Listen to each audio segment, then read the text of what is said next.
very quick update on our policies in our region. I'm standing in for our policy officer because he is not here.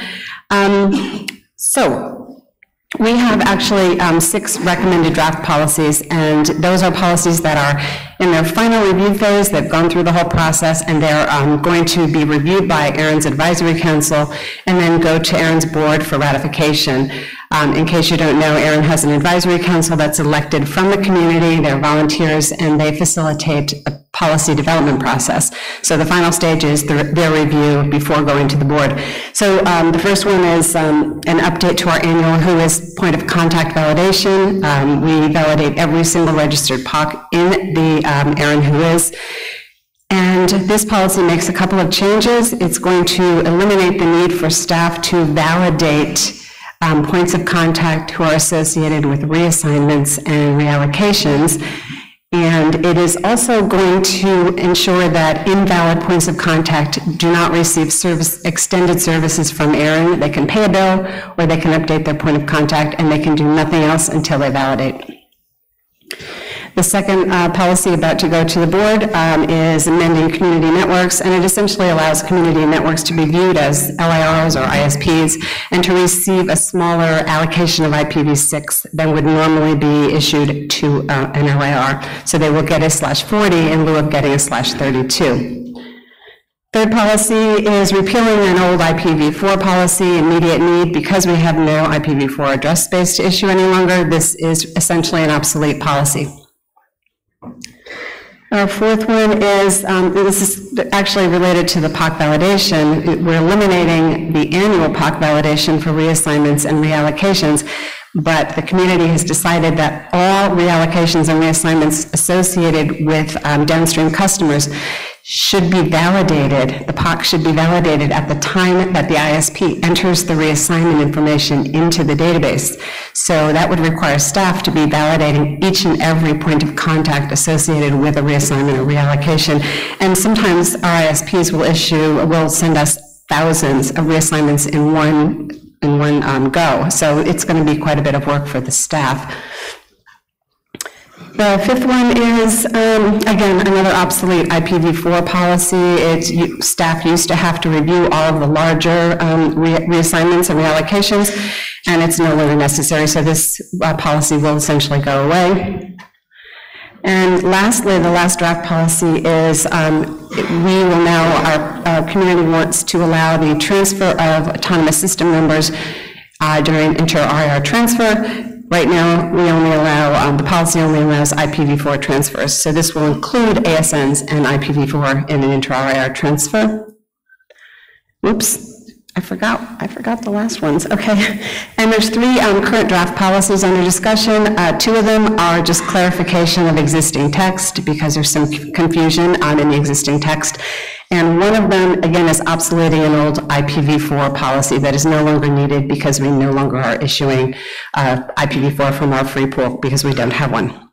And that's all we have. That's my update. Any questions? Thank you, Leslie. Okay. Should I sit down? Should I go down? You can sit.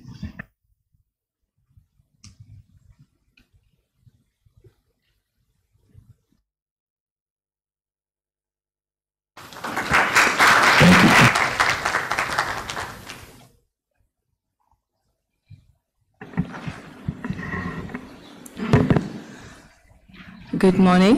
I'm staying in for Paul Wilson, who is not in the room at the moment. Madhvi Gokul, Registration Services Manager at Afrinic. So I'll be reading from Paul Wilson's slides regarding the APNIC policy proposals update. So they have Proposal 118, No Need Policy in APNIC region, which proposes to remove the requirement to demonstrate need when transferring IPv4 resources into or within the APNIC region. There are exceptions, and it will also would not apply to AS number transfers. The status is it was initially discussed at APNIC 44. There was no progress at APNIC 45 and may be resubmitted during APNIC 46 meeting, the upcoming one.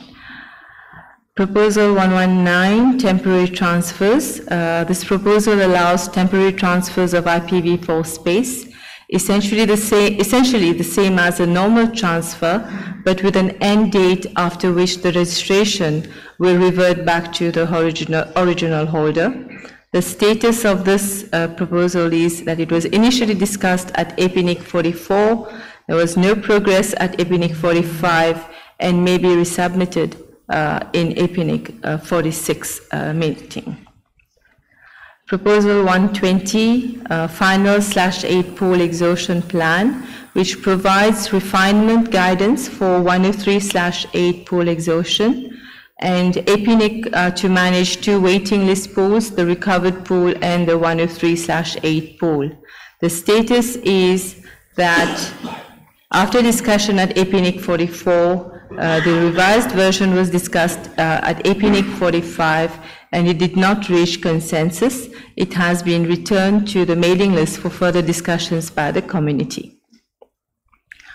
Proposal 123 addresses modify 103/8 IPv4 transfer policy to allow the transfer of 103/8 addresses without the 5-year restriction for delegations made before 14th of September 2017.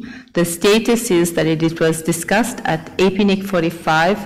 It did not reach consensus there and has been returned to the author for further consideration and submission of a revised version.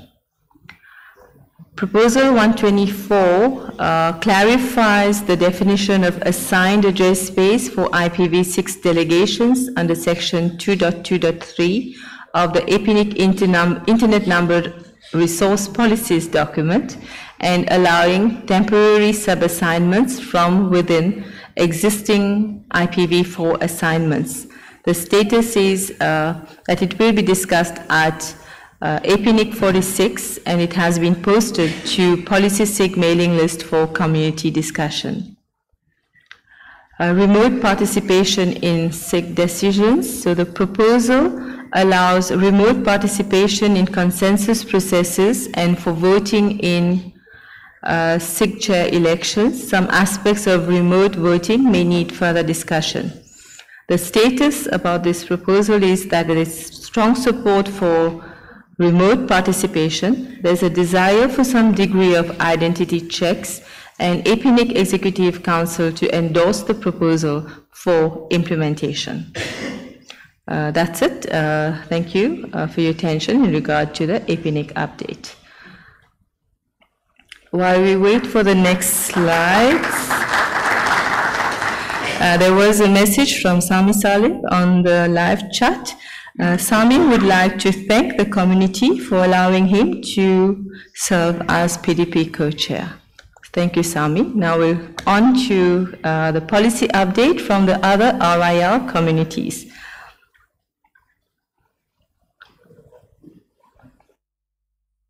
In the RIPE region, we have a regular abuse C validation policy that has reached last call. The policy introduces a new contact attribute in the RIPE database named abuse C, which can be included in INET-num, INET6num, and OUT-num objects. It will reference the role whois database object containing abuse contact information. There is a policy proposal regarding organization LIR clarification in IPv6 policy. The status is initial draft. It aims to clarify the wording used in RIPE 699 regarding terms used such as organizations and LIR. It aligns the IPv6 policy with the IPv4 policy. An organization defined as legal entity that can have several LIRs will be able to receive IPv6 allocations per LIR, not per organization. And the proposal also clarifies that it is against the policy for an LIR to repeatedly request and transfer IPv6 allocations. That is, request an allocation and transfer it, request another and transfer it, and so on. Another proposal in the RIPE region that's open for discussion at the moment, the assignment clarification in the IPv6 policy. The proposal aims to clarify the definition of assign in current RIP policy, RIP 699, section 2.6. The next proposal, fixing outdated information in the IPv4 policy, and it's open for discussion in the RIP region, fixes outdated definitions in the policy. The policy is called IPv4 Address Allocation and Assignment Policies for the RIP NCC Service Region. This is a task given by the Address Policy Working Group session at RIP 75 to the RIP NCC. There's another policy open for discussion called PDP Clarification, and this policy proposes to fix some ambiguities around the review phase in the RIP region PDP. That was it for RIP region policies. If you have any questions, we'll take them afterwards, and maybe Axel will be able to answer them. Over to the LACNIC RIR. So in the LACNIC region, there's a proposal to create a global internet registry, and this proposal mentions that creation of a virtual RIR here is Regional Internet Registry, that would be responsible for assigning IP addresses and ASNs to organizations without a well-defined single regionalization. That is, to organizations that are global by nature and can effectively prove they have operations in more than one region. There are other policies that are similar to some of the IPv6 related proposals that will be discussed during the day here today. The LACNIC 2018-4, which reviews and proposes to review and correct errors in the IPv6 policy, and LAC 2018-7, which proposes clarifications of IPv6 subassignments. Both aim to clarify some outdated text in the IPv6 policies within the LACNIC community. There is another policy simplifying the PDP mailing list and forum option. The proposal seeks to standardize the PDP by eliminating the requirement that consensus must only be reached at a public policy meeting. It maintains the meeting as a mandatory step for any proposal, but consensus must cater for mailing list discussions too. This policy also clarifies consensus, which is often confused with voting.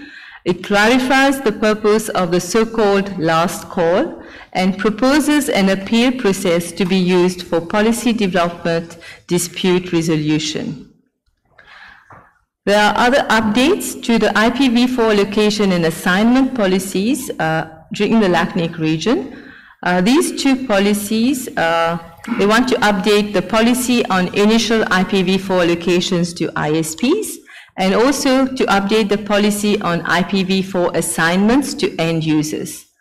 So the proposal eliminates, among others, the multi-homing requirement to align IPv4 requirements with those of IPv6. Another policies regarding registration and validation of abuse C and abuse mailbox, which introduces the requirement to attach abuse contact information to ASN records. The current ASN policy at LACNIC is not clear regarding the obligation to register an abuse contact, abuse C, or its specific format, nor as to whether this applies to other WHOIS records. So this proposal aims to solve the problem and ensure the existence of a proper abuse C contact and the process for its utilization. Another proposal at LACNIC regarding IP-based geolocation, and this policy proposal seeks to announce the geolocation of an IP address in a simple and public manner to facilitate its geolocation. This makes it easy to establish the location of an IP address from WHOIS records. On this, I would like to thank you for your attention. We can open the floor for questions now. Questions to Leslie regarding the policies at the Aryan region. Any questions for RIPE, NCC, or any questions for LACNIC? I think we have someone from LACNIC here. Oscar? Okay, all right. So, online, in the live chat room, do we have any questions, please?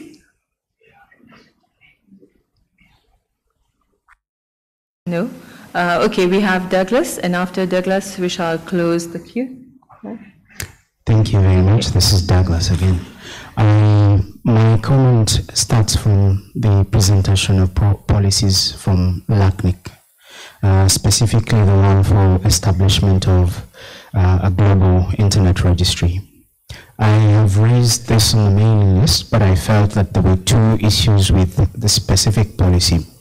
The first one is first with the remit itself of the forum within which it's being discussed.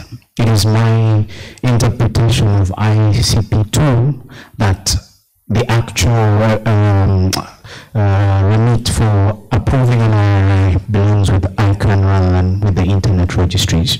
And to that extent, therefore, discussion of this particular matter within the RIR system is just not something that is within our remit to do. More to that, I also felt that the very nature of ICP2 and the guidelines for the regional internet registries within which we operate right now had a geographic aspect to it. And the implication of a global non-regional registry is very much in the other direction of that particular fact. And I'm not very sure how we're going to be able to marry the two. So I had a little bit of questions and concerns around that. My second, I believe, was my second comment is, I believe, the policy from ARIN that was about the transfer of ASNs. I wanted to understand slightly a little more details in terms of the motivation for this policy. Is it based on some need? Have we seen that there's the need for actual transfer of ASNs or not? And I haven't read the policy, so I will ask a question that may already be answered. Is this inter-RIR or is intra-RIR that we're speaking about? Thank you very much. Oscar, would you like to comment on the question regarding the LACNIC policy? Right, please.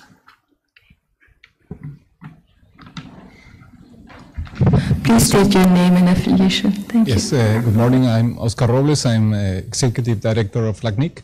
I heard the comments, but I'm not sure I get the question exactly.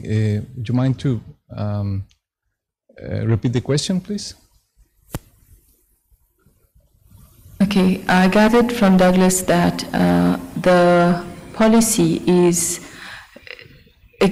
somehow against the ICP2 policy, the ICP2 document that allowed RIRs to emerge. Yes, I heard that comment, but the question was? Douglas?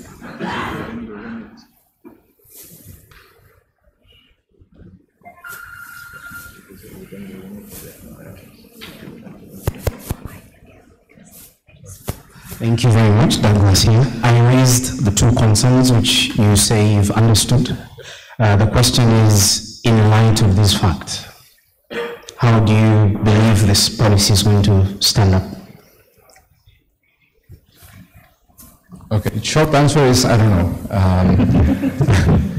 And actually, that was part of the discussion during the LACNIC policy development process forum, because there is a concern that there should be first a way to update the ACP2 in order to allow for these ideas to evolve.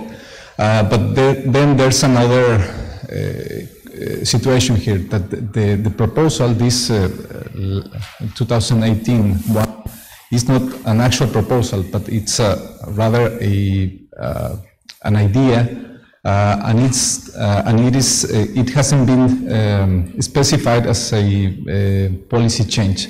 So that introduces another complexity here, because we are not discussing exactly a policy, and that was another situation that was arised. But the community discussed on that, and they agreed that there should be additional discussion on the merits of the idea, but then to request the AIS18 to provide an advice on how to move if there was a formal proposal on this regard. Okay. I hope it clarifies. Thank you. Thank you.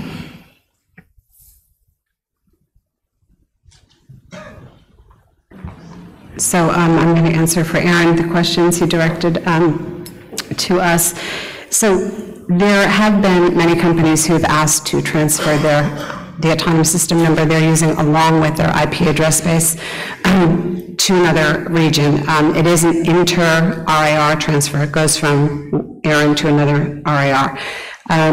We've heard from multinationals who must move their space from one region to the region where they're actually using it, that they want to include their ASN along with their IPv4 address space. So we've heard it several times, actually many times, and I think that's what sort of pushed this policy forward. So.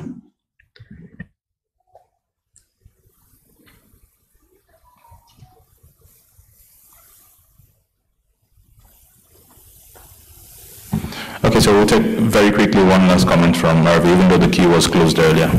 Okay, thank you.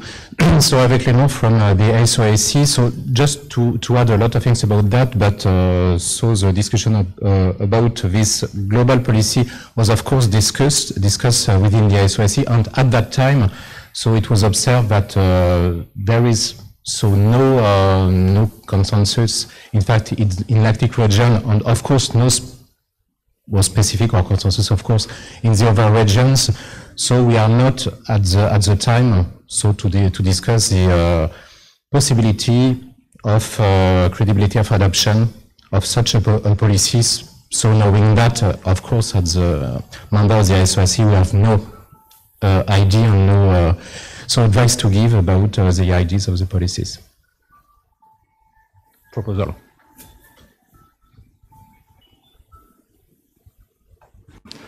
Okay, thank you very much. I would like to thank our friends from the other RIR